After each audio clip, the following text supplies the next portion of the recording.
Hello and welcome to the Psychedelic Diaries. I am your host, Ray Christian, and do we have a good show for you today?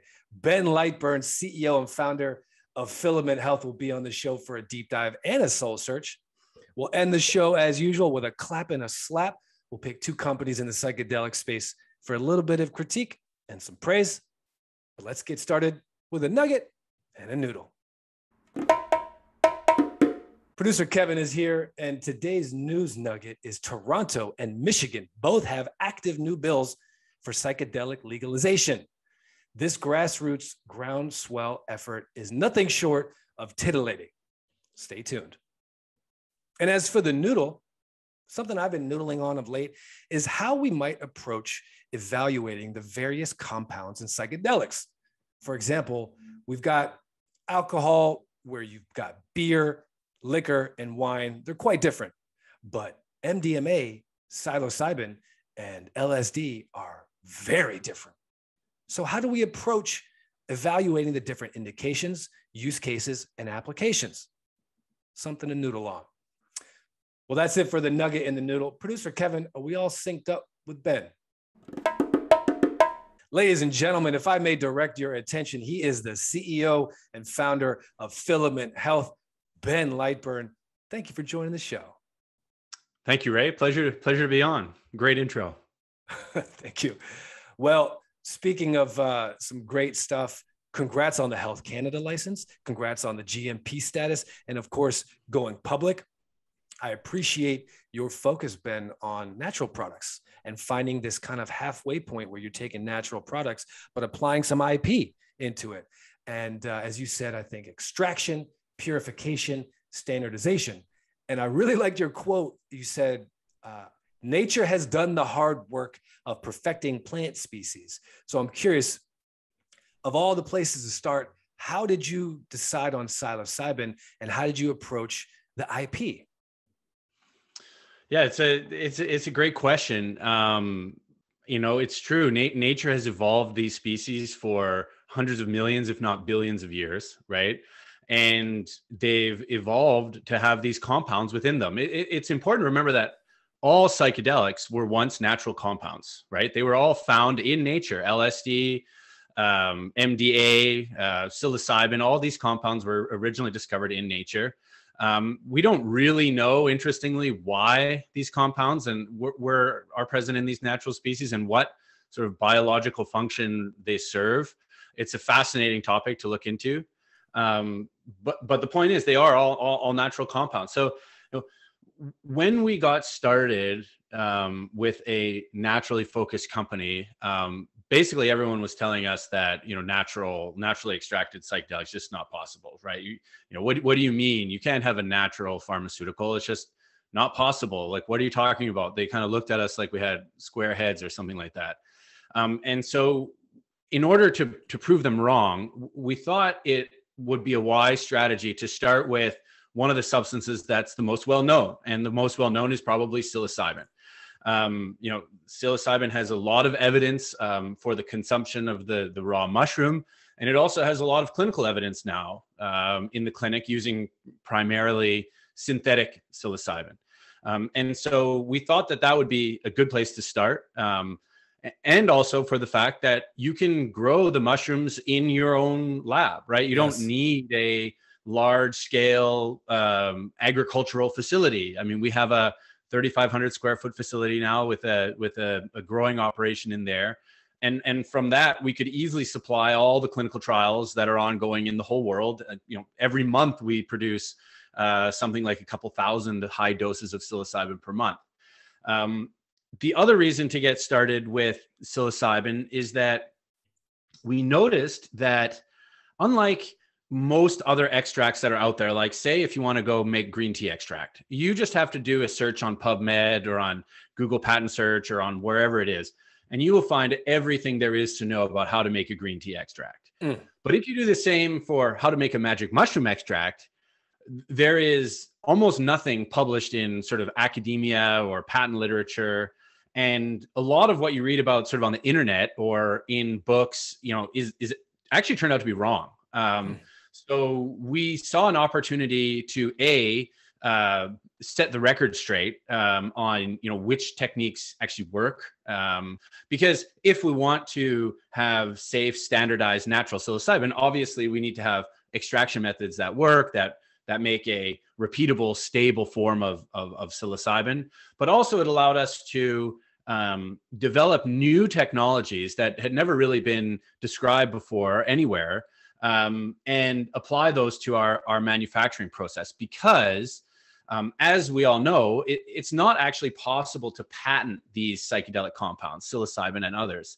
And the reason for that is because they're A, naturally occurring, and B, have been discovered long ago.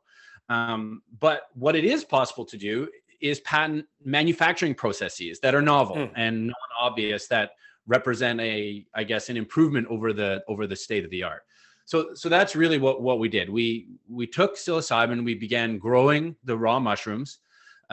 We noticed that there was an extremely high variability between different flushes, different species, different strains, actually more than what was reported on the internet and in what little literature there was.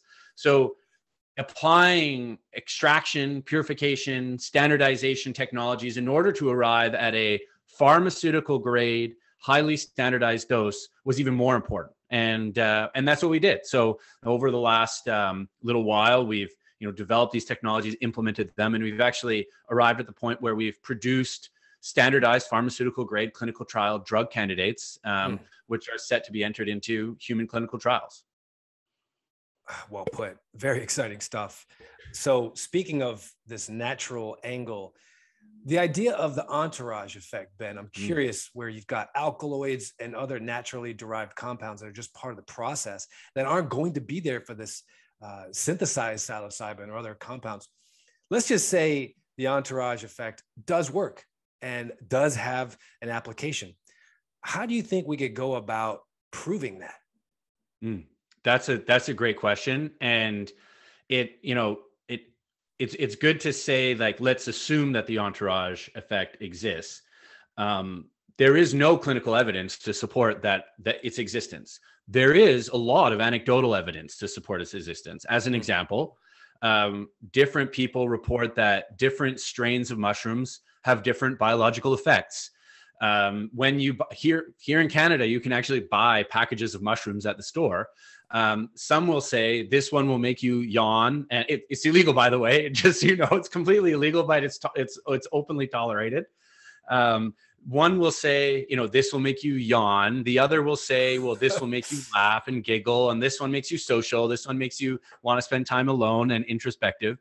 Now, that may or may not be true, because we know that these psychedelics in general open the user up to something called suggestion bias. So if I tell you this magic mushroom is going to make you laugh, and then I give you the magic mushroom, you're probably going to laugh. But we don't know. So we don't know whether these different strains of mushrooms have a different effect. But the fact that different mushrooms may have a different effect does point to some kind of evidence that there may be some compounds in there that have a slightly different effect on humans.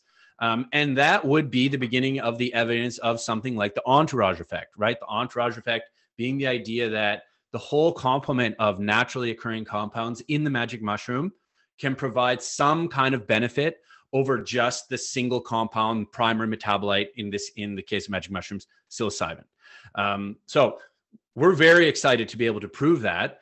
But your original question was, how do you prove that? Well, what you do is you do not make a single compound isolated product from the magic mushroom. So you do not take only the psilocybin and purify it to 99.9% pure psilocybin from the natural mushroom, because if you do, you're really just making a replica of a synthetic product, right? There's really you can't really say that it's really any different, right? The synthetic 99.9 or the natural 99.9. So the key is yes, you must purify the psilocybin, but do it in such a way that you do not remove all of the other, what are called secondary metabolites, all the other compounds that are in there: psilocin, tryptamine, baeocystin, norpsilocin, all these other what are called secondary metabolites. And that's what we do at Filament. We we chose as our strategy to yes, purify, but preserve the same ratio of the secondary metabolites as are found in the raw mushroom. So when you take roughly speaking, like our 25 milligram standardized capsule, you get the exact same ratio of all these different bioactive alkaloids that are present in the magic mushroom. But what we've done through our technology is removed enough of the non-bioactive stuff, the carbohydrates, the proteins, the chitin, the phenolic compounds, all these other things, enough so that we can give a highly standardized dose. So step one, improving the entourage effect, is keeping those secondary metabolites in the preparation, right? That gives you, confidence that your product is different than a pure psilocybin. The second step is putting those compounds into clinical trials and either proving their efficacy against certain outcomes, or eventually in the future, what we might consider doing is having a head-to-head trial of our natural product versus a synthetic product. Now, would we want to do that, or would we want to just continue on the research saying, our product is good and look how good it is? That would be a question for the future. But first step, keep the secondary metabolites in the product. Second step is prove their benefits either against indication or perhaps directly against a synthetic product. Well put. I like that concept of a head-to-head, maybe down the road, but for now, focus on just proving that it works and it's good. Love that idea of the suggestion bias, and also this idea that you guys are preserving the same ratio as in the naturally occurring substance. Fascinating stuff, Ben. So speaking of interesting quotes from you, another one, let's put our wave a magic wand and look ahead a little bit. You said, these technologies are powerful because they can be applied to natural compounds which have profound effects on human health and optimization. And Ben, that human optimization concept really fascinates me. I'm curious to put your prognosticator cap on. How do you see the path for healthy people to be able to pursue safe, legal psychedelic medicine in the future? We're looking like 3 steps. We're playing 3D chess here, because first, we don't even really know what it's going to look like, how sick people can use it, right? I mean, yes, we think the FDA will approve it. There's no guarantees. Oregon State is legalized it for therapeutic use in a non-FDA approved setting. So we don't even know how that's going to play out. But for healthy people, now we're talking about essentially dietary supplements containing psychedelics, right? Because the definition of a dietary supplement, at least in the United States, is a product that's not intended to treat or cure any disease. I think that such a future would be very, very exciting, obviously, right? In my mind, there is absolutely no reason why we shouldn't push for a much broader legalization of these kinds of substances, as long as they're obviously made responsibly and well standardized and made in a GMP environment. I sometimes like to say that there's 2 dirty R words in the psychedelics industry: revenue and recreational. Right? Nobody wants to talk about when they're actually going to make money, and nobody wants to look as if this whole thing is an excuse just to get recreational, and maybe recreational isn't the right term, but maybe over the counter or nutritional health product style psychedelics legal. But I say, why not? Right? They're shown to be less harmful than alcohol and nicotine. Even they're shown to be less harmful than cannabis. So why shouldn't we have, here in British Columbia, summertime is called shroomy season, right? Everyone kind of stops drinking and begins doing shrooms, and it's great. Anyways, the possibilities for healthy people to use psychedelics, well, they abound, at least in anecdotal self-reported literature. People that microdose, report greater brain function, clarity, memory, all these different kinds of things. And also people report that it's fun, right? It's fun to have mushrooms on the weekend with your friends and giggle and laugh, or go into a corner and have a nice period of introspection, depending on, if you believe the package, what the different kinds of mushrooms will do to you. So I think a future like that, where maybe we don't put psilocybin in the water supply, but one where it's more accessible. Maybe we need to put the psilocybin in the water supply on Capitol Hill or on Parliament Hill. But a future with that possibility is quite exciting. Ben, I love that. And the two dirty R words, revenue and recreational, you are preaching to the choir. It's not evil to make money, and there's a way to do it in this space, and it's okay. I'm with you on that. And I also agree on the recreational. There are going to be recreational users no matter what we do, and probably good to not demonize them, because good chance they end up being future intentional users. So well put, and I love that take. So taking a step back a little bit about Filament. So two quick questions about Filament. One, what's a hard-earned lesson you've had in the last few months? A hard-earned lesson is that because these substances are controlled substances, things that are typically very easy when you're commercializing a botanical extract become very hard, right? Not only do you need to have the facility with a dealer's license and all the security and a background check and yada, yada, yada, yada. Other things like, for instance, just testing, right? So just getting your product tested for heavy metals and pesticides, which is a very standard thing to do for botanicals, it becomes hard because you have to find a lab that is also accredited with all these different controlled substances exemptions. It's a bit infuriating because, like I said, you can go to a storefront in downtown Vancouver that's advertising magic mushrooms for sale and just buy magic mushrooms, right? And it's completely color. Yeah, I've heard about this. You can order them on the internet. It works, and it comes the cops in. Are just looking away. They're not. No one's busting them. They just don't care, right? And nor should they, because there's again, as long as the products are being made responsibly and safely, like I said, it's going to do less harm than alcohol. It's going to do less harm than nicotine. It's going to do less harm than cannabis even. So they shouldn't spend their effort enforcing it. But the frustrating thing is that when you're doing legitimate pharmaceutical research, all of these different regulations make your life quite challenging. Now, again, on the flip side to that is once you're kind of within the tent of these tough regulations, as we are now, of course, we have a perverse incentive to maintain the tough regulations because they exclude competitors. So that's how a kind of unfair system can kind of be allowed to exist, because it benefits us once we're in it. It's just really hard. You see a lot of companies saying they're going to get a dealer's license, saying they're going to have this production, saying, and then 18 months later, they're still saying the same thing. Great call on this, the difficulties of the controlled substances and on these perverse incentives. What a Wild West industry we are in, Ben. Speaking of which, you guys are one of the companies that are doing. You're not just talking, you're not bluster, you're doing. And I think that some of these wins you've got over the last few months are proof of that. As you look forward, by the end of the year, what would you like to see your team accomplish, or what are you excited to see the team accomplish? What we're most excited about proving to all the haters out there is that it is possible to develop a natural psychedelic clinical trial candidate. We have been in close communication with the FDA, and we're excited about receiving authorization to proceed into a phase 1 trial of our naturally extracted botanical psychedelic drug candidates. These will be the first natural psychedelic drug candidates, and even more than that, the first that are botanical drugs. And what's interesting about botanical drugs, it goes back to what we opened with about the entourage effect.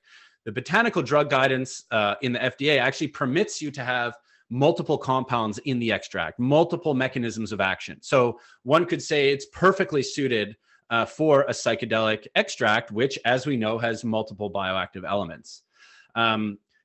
Getting these trials up and running down at the University of California, San Francisco, that's what has me by far the most excited. Not only because they'll be the first natural psychedelic trials, but also we actually have one of our drug candidates from the magic mushroom is a compound that has never been put into any psychedelic trial before, natural or synthetic. It's a compound that we think has quite a few therapeutic potential advantages compared to psilocybin. We think that it might be faster acting. We think that it might have lower side effects, especially gastrointestinal side effects. We think we might be able to provide a more consistent and stable dose with it. And what we found out is that synthetic manufacturing companies they aren't able to make this compound in a stable, high enough yield form. And for that reason, it just has kind of flown under the radar forever. But since we're a natural company and we saw all the compounds in the magic mushroom, we immediately identified this compound as a promising candidate. We're administering that compound orally and also sublingually because again, we might get further benefits in terms of faster uptake. It goes right into the bloodstream through the oral mucosa. And also this compound that we've identified lends itself much better to a sublingual delivery than psilocybin does. Well, so Ben, what's the compound? Do you have to be cloak and dagger about it?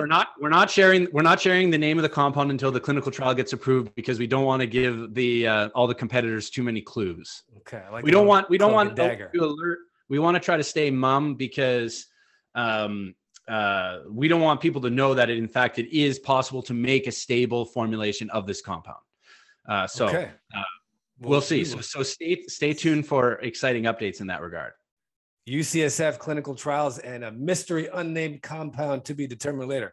We will keep an eye out. Very excited to see that. So Ben, that's it for the deep dive. Now let's transition to this final segment called the Soul Search, a window into the soul of Mr. Lightburn. 4 questions. You ready? Ready. Okay.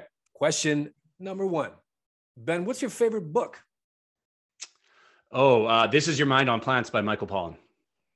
The new book. Fascinating. Okay. The new one.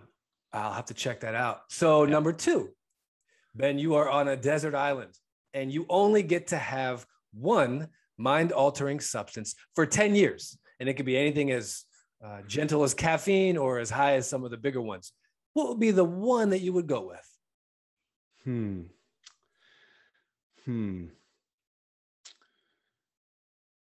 I think I'd have to say psilocybin. I'm with you on that one, actually. Actually, no, I would say Mystery Compound X from our I see what you did there. Very nice. Okay, Ben. Sublingual Mystery Compound X. There you go. Plenty of whole box of I feel like that could help me get over my caffeine and alcohol withdrawal symptoms. I'm with you on that. Because alcohol or caffeine, but then I have to give up. I have to choose one. So why not choose psilocybin and then kind of work my way through the withdrawal of both of those? Making a lot of sense. Okay, Ben, this one's a little bit more of a serious note, but what is your greatest fear? In life or in the industry? In life. My greatest fear would be that something happens to my kids and I can't see my kids ever again. Definitely, that would be my greatest fear. I appreciate that. Okay, last question, Ben, maybe a little bit more of a positive note. What are you curious about? I'm very curious to see how the psychedelics industry and legalization and distribution rolls out. And I'm not just saying that because it's topical to my career and what I'm doing in my company. I really do think that these substances have the power to change the world, and how governments decide to legislate and regulate and roll these out. We could have a very, everyone is touched by mental health issues, either directly or, one degree of separation away. Everybody has a personal story in their family. So do we. And you think back on all the number of ways in which psychedelics could, who knows who knows whether it would have cured or helped, but at least if we'd had the opportunity to try, which right now we don't even have that opportunity. And it really is a crying shame, as they say. So I'm really curious to see how the reintroduction of psychedelics into society, what kind of effect that has. That's a really good answer. And I'm with you on that one, my friend. Okay, Ben, where can the listeners, the viewers find you, or any action items for them? Hit us up on our website, sign up for our mailing list. We keep people up to date, or reach out to me, reach out to me directly. I'm easy to find. I'm 6'7", easy to spot in a crowd. That's a good little nugget, 6'7". Okay. He is the CEO and founder of Filament Health, Ben Lightburn. Thank you for joining the show. Thanks, Ray. It was a pleasure. Okay, producer Kevin, time for our last segment of the show. This is called A Slap and a Clap. The slap for bad behavior, a little critique, goes to Eleusis. Now, I'm starting to sound like a broken record on this, but these companies talking about digital software patents are making the industry look bad. You cannot patent digital therapeutics. Go look at the tech companies, look at really sharp tech companies. They aren't doing it. It's a bad use of money. Eleusis, a little slap on the wrist to you. And for the clap, today's round of applause goes to Novamind, based out of Canada, quietly doing really good work, innovative, very active with patients already with ketamine, and they appear quite open-minded regarding additional substances like psilocybin when the time is right. And oh, by the way, they have a really nice design style on their website. So clap to you, Novamind. Well, that's it for today's show. Thank you to Ben Lightburn, producer Kevin. I'm Ray Christian. See you next time.